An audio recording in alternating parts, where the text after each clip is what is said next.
तो स्थिति आपके समक्ष है। वासुदेव कुटुंबकम एवं सर्वे भवन्तु सुखिनः विचारधारा वाला देश, जहां आज नक्सल समस्या ने गंभीर रूप धारण कर रखा है। प्रश्न उठता है, ये नक्सली है कौन?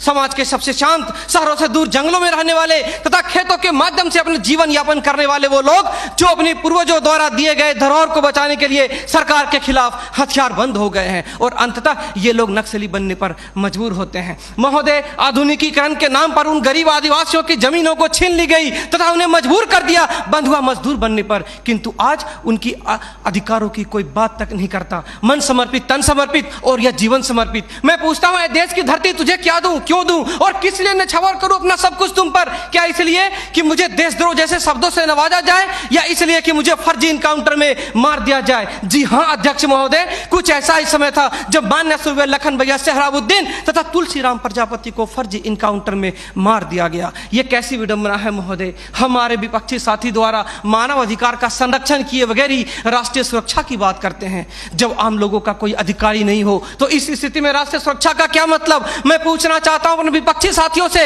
वे किस राष्ट्रीय सुरक्षा की बात करते हैं? पुलिस हिरासत में अत्याचार व मौत, उन्नाव केस, किसानों द्वारा आत्महत्या या बिहार के शेल्टर होम में हुई मासूम बच्चों के साथ दरिंदगी, क्या यह है राष्ट्रीय सुरक्षा?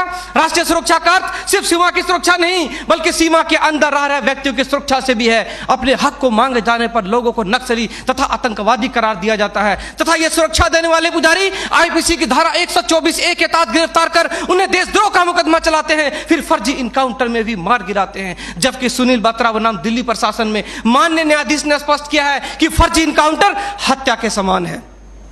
10 जुलाई 2004 को मनोरमा देवी के साथ दुष्कर्म और उसकी हत्या तथा पूर्वोत्तर राज्य की महिलाओं द्वारा हम सुरक्षा बलों के समक्ष निर्वस्त्र होकर विरोध प्रदर्शन करना इस बात का द्योतक है कि हम सुरक्षा बलों ने arms force special power act का दुरुपयोग कर नाजायज फायदा उठाया है। वहां के लोगों को जबरन गिरफ्तार कर उसे मानसिक एवं शारीरिक रूप से प्रताड़ित किया है तथा उनकी बहु बेटियों के साथ दरिंदगी कर मानवता को संसार किया है। यह देश की सभ्य समाज एवं लोकतांत्रिक शासन प्रणाली पर प्रश्नवाचक चिन्ह है। सीआरपीसी की धारा 41, 42, 107, 151 के तहत बिना वारंट गिरफ्तार करने की शक्ति, सीआरपीसी की धारा 129, 130 मजमे को तितर बितर करने की शक्ति और जरूरत पड़ने पर गोली चलाने तक की शक्ति इन सुरक्षा बलों को दी गई है। और कितने अधिकार दिया जाए इन्हें? तो दे दो रोलेक्ट एक्ट जैसा अंधा कानून और ढूंढते रहो इतिहास के पन्नों पर स्वतंत्रता एवं समानता जैसी शब्दों को। महोदय, आज जरूरत है चिंतन की, मंथन की, जागरूकता की, लोगों में विश्वास जगाने की। आज जरूरत है सुपर 30 जैसे संस्थानों की, ताकि अपने पथ से भटके हुए बच्चों को उचित शिक्षा, भोजन इत्यादि का प्रबंध कराकर उसे विकास के सही मार्ग से जोड़ सके।